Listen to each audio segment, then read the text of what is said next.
గ్రామంలో స్వచ్ఛందంగా పచ్చదనం కార్యక్రమాన్ని మంత్రి సీతక్క ప్రారంభించనున్నారు. పల్లెల రూపురేఖలు మార్చే కార్యక్రమాన్ని విజయవంతం చేయాలని మంత్రి సీతక్క పిలుపునిచ్చారు. ప్రజల జీవన ప్రమాణాలు మెరుగుపరిచే లక్ష్యంతో పల్లెల్లో పట్టణాల్లో పరిశుభ్రతను పచ్చదనాన్ని పెంచేలా చర్యలు చేపట్టనున్నారు.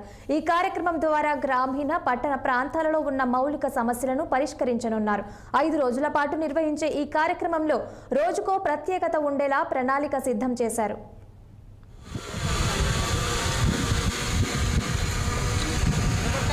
లేదంటే సార్ వాళ్ళతో పెడతారు.